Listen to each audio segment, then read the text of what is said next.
അഗ്നിജ്വാല A deep love story ഭാഗം 83. ദേവേട്ട, തന്റെ കവിളിൽ കുത്തിപ്പിടിച്ചവനെ ജ്വാല പേടിയോടെ വിളിച്ചു. അതേടി, തട്ടിയെടുത്തതാ ഞാൻ. നീ നീ എന്റെയാ, എന്റെ മാത്രം. അങ്ങനെ അങ്ങനെ ഒരു കിച്ചുവിനെ വിട്ടു കൊടുക്കില്ല ഞാൻ. എന്റേതാ നീ, അവനെന്നല്ല ആർക്കും കൊടുക്കില്ല. അവൻ പല്ലുകടിച്ചുകൊണ്ട് പറഞ്ഞു.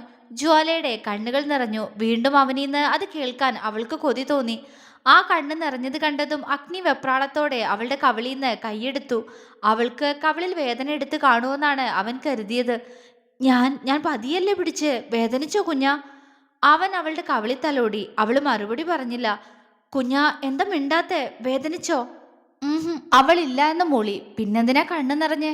അഗ്നി ചോദിച്ചു. എന്തിനാ എന്നെ കിച്ചേട്ടനീന്ന് തട്ടിയെടുത്ത്? ഞാൻ കിച്ചേട്ടന്റെ അല്ലേ? അവള് ചോദിച്ചു, അവന്റെ മുഖത്തെ ദേഷ്യം കാണാൻ. പക്ഷെ ഇത്തവണ അവന്റെ മുഖം മങ്ങിപ്പോയി. അവൻ മറുപടി പറയാതെ അവളെ വെറുതെ നോക്കിയിരുന്നു. പതിയെ അഗ്നിയുടെ കണ്ണുകൾ കലങ്ങി വന്നു. ജ്വാല അമ്പരപ്പോടെ അവനെ നോക്കി. യോ, കരയാൻ പോവാണോ? ഞാൻ വെറുതെ ദേവേട്ടനെ ദേഷ്യം പിടിപ്പിച്ചതാ. ഞാൻ ദേവേട്ടന്റെയാ, ദേവേട്ടന്റെ മാത്രം. അവൾ അവനോട് പ്രണയത്തോടെ പറഞ്ഞു. പക്ഷെ അഗ്നി അപ്പോഴും ഒന്നും മിണ്ടിയില്ല. ദേവേട്ട, അവൾ അവന്റെ മുഖം കയ്യിൽ കോരിയെടുത്തു. ഇങ്ങനെ വേറൊരാളുടേതാ നീയെന്ന് കേൾക്കണത് പോലും എനിക്ക് സഹിക്കുന്നില്ലടി. അവൻ പറഞ്ഞതും ജ്വാല പെട്ടെന്ന് അവന്റെ ചുണ്ടിൽ അമർത്തി ചുംബിച്ചു. അഗ്നിയുടെ നെഞ്ചിലൊരു വിറയൽ കടന്നുപോയി. അവൻ ആ പെണ്ണിനെ ഉറ്റുനോക്കി. ഞാൻ എന്റെ ദേവേട്ടന്റെ മാത്ര, വേറെ ആരുടെയല്ല, വേറെ ആരുടെ ആവും വേണ്ട. ആർദ്രമായിരുന്നു അവളുടെ സ്വരം. അവന്റെ കണ്ണുകൾ തിളങ്ങി. അവൻ പെട്ടെന്ന് അവളെ കെട്ടിപ്പിടിച്ചു. ജ്വാലയുടെ കൈകളും അവന്റെ പുറത്തു മുറുകി. ഇനി ഇങ്ങനൊന്നും പറയല്ലേ കുഞ്ഞാ, ദേവേട്ടന് സങ്കടം വരുന്നു മോളെ. നീ എന്റെയല്ലേ? അവൾ മൂളി. പലതവണ അവന്റെ ചുണ്ടുകൾ അവളുടെ നെറ്റിയിൽ അമർന്നു. അല്പനേരം അവർ അങ്ങനെ തന്നെ ഇരുന്നു. പതിയെ ജ്വാല തന്നെ അവനീന്ന് അകന്നു മാറി. അഗ്നി അവളെ നോക്കി പുഞ്ചിരിച്ചു. എന്നിട്ട് ചരണിനോട് നീ എന്തു പറഞ്ഞു? അത് പറഞ്ഞില്ലല്ലോ. അവൻ അവളെ സംശയത്തോടെ നോക്കി. ഞാനിപ്പോ ദേവേട്ടനോട് പറഞ്ഞത് തന്നെയാ പറഞ്ഞേ. എന്ത്? അഗ്നി അമ്പരന്നു. അതോ, അത് ഞാൻ പറഞ്ഞു ഞാൻ കിച്ചേട്ടന്റെ അല്ല ദേവേട്ടന്റെ ആന്ന്. ദേവേട്ടന്റെ മാത്രാന്ന് പതിഞ്ഞ സ്വരത്തിൽ അവള് പറഞ്ഞു നിർത്തി. സത്യായിട്ടും? അവൻ അമ്പരപ്പോടെ ചോദിച്ചു. സത്യം. അവൾ പുഞ്ചിരിച്ചു. അഗ്നിയുടെ മുഖം വിടർന്നു. അവനൊന്നും പറഞ്ഞില്ലേ? അവന് സംശയം. ആ, എന്തൊക്കെയാ കുറെ പറഞ്ഞു. ഞാൻ എന്തൊക്കെയാ അങ്ങോട്ടും പറഞ്ഞു. അവസാനം കിച്ചേട്ടൻ പോയി. അവൾ അവനീന്ന് എല്ലാം പറയാതെ ഒളിപ്പിച്ചു. അഗ്നിയുടെ പുരിക ചുളിഞ്ഞു. എന്തോന്ന് മറച്ചു പിടിക്കുന്നുണ്ടല്ലോ നീ എന്നോട്. അവൻ അവളെ ചൂഴ്ന്നു നോക്കി. ഒന്നുമില്ല, അവള് കള്ളച്ചിരിയോടെ പറഞ്ഞു. എടി പൂച്ചക്കുട്ടി, എന്റെ പൊന്നല്ലേ, പറയ്. നീ എന്നോട് മറച്ചു പിടിക്കുന്നുണ്ട്. അവനോട് പറഞ്ഞ എന്തോ ഒരു കാര്യം, എനിക്ക് ഉറപ്പാ. അവളുടെ കള്ളത്തരം നിറഞ്ഞ മുഖത്തേക്ക് അവൻ സൂക്ഷിച്ചു നോക്കി. ഒന്നുമില്ല ദേവേട്ടാ, ഞാൻ കുറച്ച് സത്യങ്ങൾ കിച്ചേട്ടന് പറഞ്ഞു കൊടുത്തു. ആൾക്കത് മനസ്സിലായോന്നറിയില്ല, പക്ഷെ എന്റെ മനസ്സ് ഞാൻ പറഞ്ഞിട്ടുണ്ട്. അവൾ അവന്റെ മീശ പിടിച്ച് പിരിച്ചു വെച്ചു. ഉഫ്, ഇപ്പൊ ഒന്നുകൂടെ സൂപ്പറായി. അവള് പറഞ്ഞു. എടി കുറുമ്പി, നീ വാക്ക് മാറ്റണ്ടാട്ടോ. നീ ചരണിനോട് എന്താ പറഞ്ഞെന്ന് പറ. എനിക്കറിയാം നിന്നെ. ഇപ്പോ എന്തോ ഒളിപ്പിക്കാൻ ശ്രമിക്കുന്ന ഒരു കള്ളിപ്പൂച്ചയെ പോലുണ്ട് നിന്റെ മുഖം. അവൻ അവളെ സംശയത്തോടെ നോക്കിയാണ് അത് പറഞ്ഞത്. ആ, മനസ്സിലായല്ലോ. അതുകൊണ്ട് ചോദിക്കണ്ട, പറയൂല. എന്തായാലും കിച്ചേട്ടനുള്ള മറുപടി ഞാൻ കൊടുത്തിട്ടുണ്ട് മോനെ ദേവേട്ട. അവൾ അവന്റെ മൂക്കിൽ പിടിച്ചു കറക്കി. ആ, ഈ പെണ്ണ്.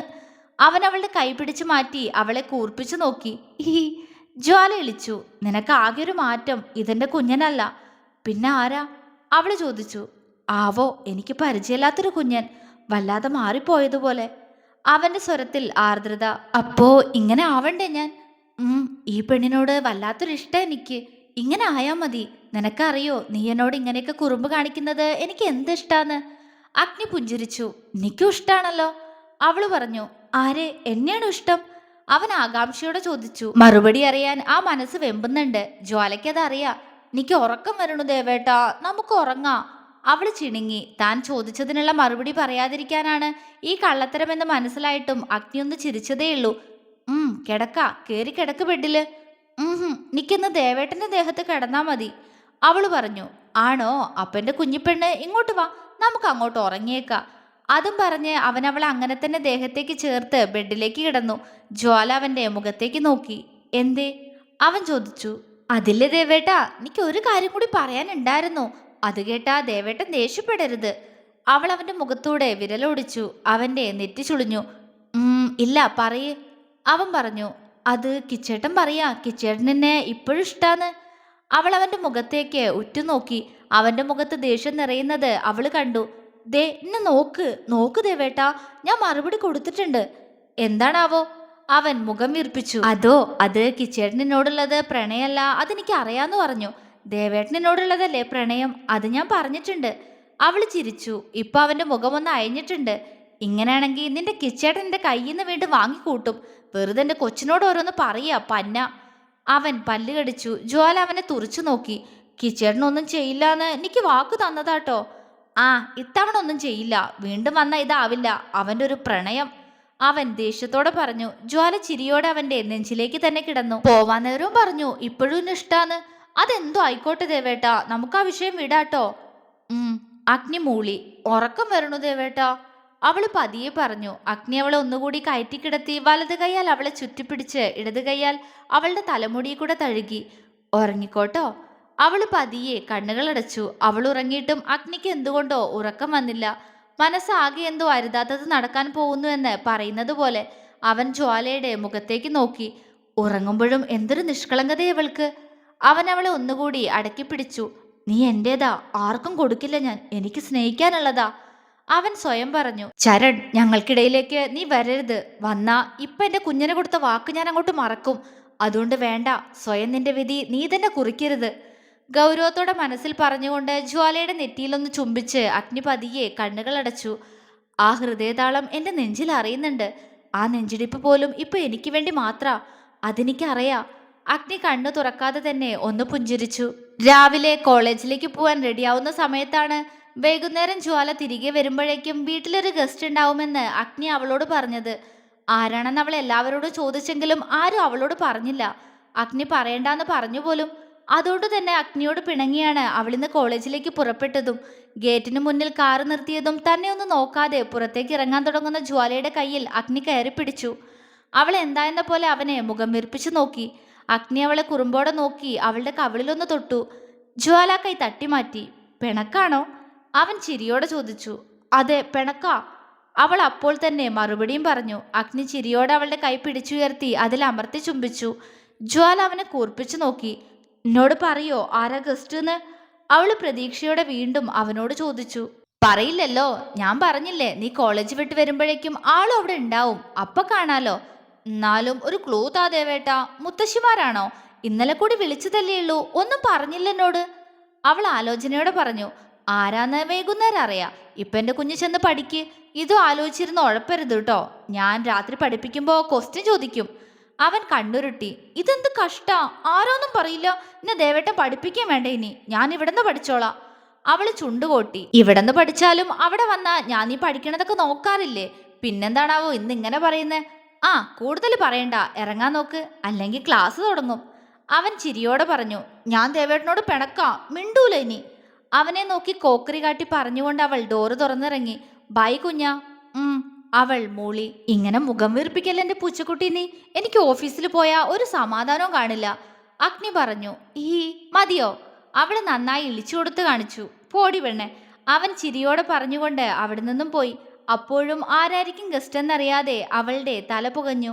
വൈകുന്നേരം അഗ്നി തന്നെയാണ് അവളെ തിരികെ വിളിക്കാനും വന്നത്. അവൾ അവനെ നോക്കി ചിരിച്ചുകൊണ്ട് അവന്റെ തോളിലേക്ക് ചാഞ്ഞു. പിണക്കൊക്കെ മാറിയോ എന്റെ കുഞ്ഞിന്റെ? അവൻ വാത്സല്യത്തോടെ അവളോട് ചോദിച്ചു. മാറി. എനിക്ക് ഇത്രയും നേരം ദേവേട്ടനോട് പിണങ്ങിയിരുന്നിട്ട് ആകെ ഒരു അസ്വസ്ഥതയായിരുന്നു, ശ്വാസം മുട്ടണ പോലെ. ദേവേട്ടന് വിഷമായോ ഞാൻ കാരണം?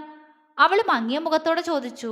ഇല്ലല്ലോ, എനിക്കെന്റെ പൂച്ചക്കുട്ടിയോട് പ്രണയം മാത്രമേ ഉള്ളൂ, അവൻ പുഞ്ചിരിയോടെ പറഞ്ഞു. അവൾ പെട്ടെന്ന് അവന്റെ കവിളിൽ അമർത്തി ചുംബിച്ചു. ഇതും രാവിലെ തരാത്തോണ്ട് തന്നതാണോ? അവൻ കുറുമ്പോടെ ചോദിച്ചു. അവൾ മൂളി. അവൻ ചിരിയോടെ അവളുടെ കവിളിൽ പിടിച്ചൊന്നുലച്ചു. ഐസ്ക്രീം വേണോ? അവൻ ചോദിച്ചതും അവളുടെ കണ്ണ് വിടർന്നു. അത് കണ്ട് അഗ്നി പുഞ്ചിരിയോടെ കാറ് മുന്നോട്ടെടുത്തു. ഐസ്ക്രീം പാർലറിൽ കയറി അവൾക്ക് ഐസ്ക്രീം വാങ്ങുന്നതിനോടൊപ്പം അവൻ വേറെ 4 ഐസ്ക്രീം കൂടി പാഴ്സൽ വാങ്ങിച്ചു. ഇതാർക്കാ ദേവേട്ടാ ഇത്രയും ഐസ്ക്രീം? അവൾ സംശയത്തോടെ ചോദിച്ചു. ഒന്ന് നിനക്ക്, ഒന്ന് അപ്പൂന്, അവൻ പറഞ്ഞു. അപ്പൊ ബാക്കി 2 അവൾ പുരികം ചുളിച്ചു. അത് കഴിക്കാൻ അവിടെ ആള് വന്നിട്ടുണ്ട്. പുഞ്ചിരിയോടെയും കണ്ണിൽ നിറഞ്ഞ വാത്സല്യത്തോടെയും അഗ്നി പറഞ്ഞു. ജ്വാല വെറുതെ തലയാട്ടിയതേയുള്ളൂ.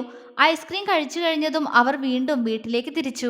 വീട്ടിൽ കാറ് വന്ന് നിന്നതും ജ്വാല ആകാംക്ഷയോടെ അകത്തേക്ക് നോക്കി. എന്നും തന്നെ കാത്തു നിൽക്കുന്ന ചിത്രയെ പോലും സിറ്റ് ഔട്ടിൽ കാണുന്നില്ല. അവരകത്ത് ഗസ്റ്റിനോട് സംസാരത്തിലാവുമെന്ന് അവൾക്ക് അറിയാമായിരുന്നു. അഗ്നിയെ തിരിഞ്ഞു നോക്കിയപ്പോൾ അവൻ അവളുടെ ബാഗെല്ലാം എടുത്ത് പുറകെ വരുന്നുണ്ട്. അവളുടെ നോട്ടം കണ്ടതും അവൻ കണ്ണു ചിമ്മി കാണിച്ചുകൊണ്ട് പെട്ടെന്ന് അകത്തേക്ക് കയറിപ്പോയി. പുറത്ത് അഴിച്ചു വെച്ചിരിക്കുന്ന ചെരുപ്പിലേക്ക് സംശയത്തോടെ നോക്കിക്കൊണ്ട് അകത്തേക്ക് നടന്ന ജ്വാലയുടെ കണ്ണുകൾ ഹാളിലെ കാഴ്ചയിൽ തുറച്ചു വന്നു. അമ്പരപ്പോടെ അവൾ മുന്നിലുള്ളവരെ ഒന്ന് നോക്കി. അഗ്നിയെ ചുറ്റിപ്പിടിച്ചുകൊണ്ട് അവന്റെ നെഞ്ചിലേക്ക് ചേർന്ന് നിൽക്കുന്ന ഒരു പെൺകുട്ടി. അഗ്നി വാത്സല്യത്തോടെ അവളുടെ തലയിൽ തഴുകുന്നുണ്ട്. ജ്വാലയ്ക്ക് അതോടുകൂടി ആളെ മനസ്സിലായി. ആരായിരിക്കും ഗസ്റ്റ് എന്നറിയാനുള്ള അവളുടെ ആകാംക്ഷയെല്ലാം കെട്ടുപോയി. മുഖം വീർത്തുപോയി. മീനാക്ഷി. അവളുടെ ചുണ്ടുകൾ പതിയെ മൊഴിഞ്ഞു. അഗ്നിയേട്ടാ, എന്തത്രയും ലേറ്റായി വരാൻ? ഞാൻ എത്ര നേരം കൊണ്ട് കാത്തിരിക്കുന്നതാ? മീനാക്ഷി പരിഭവത്തോടെ അവനോട് ചോദിക്കുന്നത് കേട്ടുകൊണ്ട് വീർത്ത മുഖവുമായി ജ്വാല അകത്തേക്ക് കയറി. ഞാൻ കുഞ്ഞനെ കൊണ്ടുവരുമ്പോ വരാന്ന് കരുതിയ മോളെ. ഇന്ന് പോകുന്നില്ല. കുഞ്ഞാ നോക്ക്, ഇതാ നമ്മുടെ ഗസ്റ്റ്. അഗ്നി മീനുവിനെ അവൾക്ക് നേരെ തിരിച്ചു നിർത്തിക്കൊണ്ട് പറഞ്ഞു. ജ്വാല അവളെ നോക്കി ഒന്ന് പുഞ്ചിരിച്ചു. മീനു അവളെ നോക്കി ചുണ്ടുകൊട്ടി. അത് കണ്ട് ജ്വാല പെട്ടെന്ന് സെറ്റിയിൽ വന്നിരുന്നു. സെറ്റിയിൽ മീനുവിനെ അഗ്നിയും തന്നെ നോക്കിയിരിക്കുന്ന അപ്പുവിനെ അവൾ അപ്പോഴാണ് കണ്ടത്. ആരവേട്ടനൊന്ന് നേരത്തെ പോന്നോ? ജ്വാല പതിയെ അപ്പുവിനോട് ചോദിച്ചു. ഇവള് വരുന്നു എന്നും പറഞ്ഞ് ഏട്ടൻ നേരത്തെ തന്നെ എന്നെ ഇങ്ങോട്ട് പറഞ്ഞു വിട്ടു. അച്ഛനും വന്നിട്ടുണ്ട്. അപ്പു താല്പര്യമില്ലാതെ പറഞ്ഞു. ആണോ? എന്നിട്ട് എവിടെ? ജ്വാല ചുറ്റും കണ്ണുകൾ കൊണ്ട് മോഹനെ പരതി. അമ്മയ്ക്കൊപ്പം കിച്ചണിലാ. നിനക്കും അവൾക്കും എന്തൊക്കെ ഉണ്ടാക്കുന്നുണ്ട്, അവൻ പറഞ്ഞു. ജ്വാല മൂളിക്കൊണ്ട് അപ്പുവിന്റെ തോളിലേക്ക് തല വെച്ചു. അപ്പു അവളെ സംശയത്തോടെ നോക്കി അവളൊരു കൈയാൽ ചേർത്ത് പിടിച്ചു. എന്താടി ഏട്ടത്തി, നിനക്ക് വയ്യേ? ഏയ് ഒന്നുമില്ല ആരവേട്ട. അവൾ അത്രയും പറഞ്ഞുകൊണ്ട് അഗ്നിയെ തന്നെ ഒട്ടി നിൽക്കുന്ന മീനുവിനെ നോക്കി. അഗ്നി അവളോട് സംസാരിക്കുന്നുണ്ടെങ്കിലും അവന്റെ ശ്രദ്ധ മുഴുവൻ ജ്വാലയിലാണ്. അവളുടെ മങ്ങിയ മുഖം കണ്ട് അഗ്നിയുടെ നെറ്റി ചുളിഞ്ഞു. നീ ഇത് കഴിക്ക്, ഐസ്ക്രീമാ, ബാക്കി ഫ്രിഡ്ജിൽ കൊണ്ട് വെച്ചേക്ക്. അഗ്നി മീനുവിനോട് പറഞ്ഞുകൊണ്ട് ഒരു കവർ അവളുടെ കയ്യിലേക്ക് വെച്ചു കൊടുത്തു. അവൾ തലയാട്ടിക്കൊണ്ട് ജ്വാലയെ നോക്കി പുച്ഛിച്ച് അടുക്കളയിലേക്ക് പോയി. അത് കണ്ട് അവളുടെയും ചുണ്ട് കൂർത്തുപോയി. അഗ്നി ജ്വാലയുടെ അടുത്തേക്ക് വരുന്നത് കണ്ടതും അവളൊന്ന് പുഞ്ചിരിച്ചു. എന്താടാ, എന്തു പറ്റി? അവൻ അവൾക്ക് മുന്നിലായി മുട്ടുകുത്തിയിരുന്നു. ഒന്നുമില്ല ദേവേട്ടാ. അത് വെറുതെ. നിന്റെ മുഖം മാറിയാ എനിക്ക് മനസ്സിലാവും. എന്തെങ്കിലും വിഷമമുണ്ടോ? അവൻ ചോദിച്ചു. ഇല്ല. ഈ കുട്ടിയാണോ നമ്മുടെ ഗസ്റ്റ് ദേവേട്ടാ? അവൾ ചോദിച്ചു. അതേടാ, നമ്മൾ ഒരിക്കല് തറവാട്ടിൽ പോയിരുന്നില്ലേ? അന്ന് അച്ഛമ്മയുടെ ചെറിയ മോളെ കണ്ടിട്ടില്ലേ? അവരുടെ മോളാ മീനു. അന്ന് അവൾക്ക് ക്ലാസ് ഉള്ളതുകൊണ്ടാ അവള് വരാതിരുന്നേ. ഇനി കുറച്ചു ദിവസം ഇവിടെ ഉണ്ടാവും. അഗ്നി പുഞ്ചിരിയോടെ പറഞ്ഞുകൊണ്ട് അവളുടെ അടുത്തേക്കിരുന്നു. അപ്പോ ആ കുട്ടിക്ക് ഇനി ക്ലാസ് ഇല്ലേ? ജ്വാലയ്ക്ക് വീണ്ടും സംശയം. ഉണ്ട്. അവൾക്ക് നിന്നേക്കാള് ഒരു വയസ്സ് കൂടുതലുണ്ട്. പക്ഷെ ആള് ഡിഗ്രി ഫസ്റ്റ് ഇയറാ. കുറച്ചു ദിവസം ഇനി നിന്റെ നോക്കി പഠിച്ചോളാന്നൊക്കെ പറഞ്ഞതുകൊണ്ടാ ആന്റിയും അങ്കിളും അവൾ ഇങ്ങോട്ട് വിട്ടത് തന്നെ, അഗ്നി പറഞ്ഞു. അപ്പോ ആ ചേച്ചിയും ബികോം ആണോ ദേവേട്ട? പിന്നെങ്ങനെ ഡിഗ്രി ഫസ്റ്റ് ഇയർ ആയി? അവൾക്ക് സംശയം. അതോ അവൾ ഒറ്റ മോളായതുകൊണ്ട് നല്ലോണം കൊഞ്ചിച്ചാ എല്ലാരും അവളെ വളർത്തിയേ. അതുകൊണ്ട് സ്കൂളിൽ ചേർത്താനും ലേറ്റായി. അവള് ബികോമാ. അഗ്നി അവൾക്ക് ക്ഷമയോടെ എല്ലാം പറഞ്ഞു കൊടുത്തു. അവള് മൂളിക്കൊണ്ട് അവന്റെ നെഞ്ചിലേക്ക് ചാഞ്ഞു. അഗ്നി സംശയത്തോടെ അവളെ അപ്പൂനെ മാറി മാറി നോക്കി. അറിയില്ല, ഈ പെണ്ണ് ആകെ ശോകാ തോന്നുന്നു എന്ന്. മീനുവിനോട് സംസാരിച്ചില്ല. അപ്പു പറഞ്ഞു. അതെ, അത് ശരിയാ. നീ എന്താ അവളോട് സംസാരിക്കാത്തെ? അഗ്നി അവളുടെ തലമുടിയിലൂടെ തഴുകി. ആ ചേച്ചി എന്നോടും മിണ്ടിയില്ലല്ലോ. അവള് പരിഭവത്തോടെ പറഞ്ഞു. അതുകൊണ്ടാണോ? അതൊക്കെ ശരിയാവൂട്ടോ. അവൻ അവളെ സമാധാനിപ്പിച്ചു. അപ്പോഴേക്കും കിച്ചണിൽ നിന്ന് ചിത്തുവും മോഹനും വന്നിരുന്നു. ജ്വാലയുടെ മുന്നിലേക്ക് ചിത്തിര ഒരു പ്ലേറ്റ് നീട്ടി. ഹായ്, അടയോ? ജ്വാല കൊതിയോടെ ചോദിച്ചു. അതേലോ, കുറെ ദിവസമായില്ലേ അമ്മയുടെ കുട്ടി അട കഴിക്കാൻ തോന്നുന്നു എന്ന് പറയുന്നു. അതുകൊണ്ട് ഉണ്ടാക്കിയതാ. അതും പറഞ്ഞ് അവർ പ്ലേറ്റ് ടീപ്പോയിലേക്ക് വെച്ചു. ജ്വാല കൊതിയോടെ അതിൽ തൊട്ടു നോക്കി. ചൂട്. അവള് കൈവലിച്ചു. ഇപ്പൊ അടുപ്പിന്ന് എടുത്തതേ ഉള്ളൂ കുഞ്ഞെ. മോഹനാണ് അത് പറഞ്ഞത്. നിനക്ക് അട കഴിക്കാൻ കൊതിയുണ്ടായിരുന്നെങ്കിൽ എന്നോട് പറഞ്ഞുകൂടായിരുന്നോ? ഞാൻ വാങ്ങിത്തരില്ലേ? അഗ്നി ജ്വാലയെ നോക്കി ഗൗരവത്തോടെ ചോദിച്ചു. അങ്ങനെയല്ല ദേവേട്ടാ. അമ്മ ഒരു ദിവസം അമ്മ അട ഉണ്ടാക്കുന്ന കാര്യം പറഞ്ഞപ്പോൾ ഞാൻ പറഞ്ഞതാ. അമ്മ ഉണ്ടാക്കുന്നത് കഴിച്ചാൽ മതി. പുറത്തുനിന്ന് വേണമെങ്കിൽ ഞാൻ ദേവേട്ടനോട് പറയില്ലേ? അവൾ അവനോട് നിഷ്കളങ്കമായി ചോദിച്ചു. അഗ്നി അവളെ നോക്കി പുഞ്ചിരിച്ചുകൊണ്ട് ജ്വാലയെ പതിയെ തന്നീന്നും അടർത്തി മാറ്റി കൈ കഴുകാൻ പോയി. മീനു അപ്പോഴേക്കും ഓപ്പോസിറ്റ് സെറ്റിയിൽ വന്നിരുന്ന് ഐസ്ക്രീം കഴിക്കാൻ തുടങ്ങി. അഗ്നിയേട്ടാ, ഇവിടെ ഇരിക്ക്, എനിക്ക് സംസാരിക്കാനുണ്ട്. അവൾ അഗ്നി കൈ കഴുകി വരുന്നത് കണ്ട് പെട്ടെന്ന് അഗ്നിയുടെ കയ്യിൽ പിടിച്ചുകൊണ്ട് പറഞ്ഞു. നീ അത് കഴിക്കും മീനു. ഞാനേ കുഞ്ഞിനെ അടമുറിച്ചു കൊടുക്കട്ടെ. കുഞ്ഞിന് വിശക്കുന്നുണ്ടാവും. അവൻ പറഞ്ഞുകൊണ്ട് അവളുടെ കൈകൾ വേർപ്പെടുത്തി ജ്വാലയുടെ അടുത്ത് വന്നിരുന്നു. ജ്വാല അവന്റെ കയ്യിൽ ചുറ്റി പിടിച്ചുകൊണ്ട് അവൻ ചെയ്യുന്നത് നോക്കിയിരുന്നു. അഗ്നി പതിയെ വാഴയില വേർപ്പെടുത്തി ഫോർക്കും സ്പൂണും വെച്ച് അത് മുറിച്ച് ചൂട് മാറ്റി ജ്വാലയുടെ വായിലേക്ക് വെച്ചു കൊടുത്തു. സൂപ്പർ ടേസ്റ്റ് അമ്മേ. ജ്വാല അത് കഴിച്ചുകൊണ്ട് തന്നെ ചിത്തിരയോട് പറഞ്ഞു. ചിത്തിര ചിരിയോടെ തലയാട്ടി അടുക്കളയിലേക്ക് പോയി. എനിക്കും. അപ്പോഴേക്ക് അപ്പു അഗ്നിക്ക് നേരെ വാ തുറന്ന് കാണിച്ചു കൊടുത്തു. ഈ ചെക്കൻ. അഗ്നി ചിരിയോടെ അവന്റെ വായിലേക്കും വെച്ചു കൊടുത്തു. നല്ല ടേസ്റ്റില്ല അരവേട്ട? അവൾ അപ്പുവിനോട് ചോദിച്ചു. പൊളിയടി ഏട്ടത്തി, അല്ലെങ്കിലും നമ്മുടെ അമ്മ സൂപ്പർ അല്ലേ? അപ്പു ചിരിയോടെ പറഞ്ഞു. ജ്വാല അഗ്നിയുടെ കയ്യിൽ നിന്നും ഫോർക്കും സ്പൂണും പിടിച്ചു വാങ്ങി അട കട്ട് ചെയ്ത് അവന്റെ വായിലേക്ക് വെച്ചു കൊടുത്തു. അഗ്നിയുടെ മുഖം വിടർന്നു. മീനുട്ടി, നിനക്ക് വേണ്ടേ? അഗ്നി ഐസ്ക്രീം കഴിക്കുന്ന മീനുവിനോട് ചോദിച്ചു. ഓ, എനിക്കെങ്ങും വേണ്ട. ലോകത്ത് എങ്ങുമില്ലാത്തൊരു കൊച്ചു കുഞ്ഞു വന്നിട്ടുണ്ടല്ലോ ഇപ്പൊ ഇവിടെ. അവളെ തന്നെ തീറ്റിക്ക്, കൊഞ്ചുന്നാ നോക്ക്.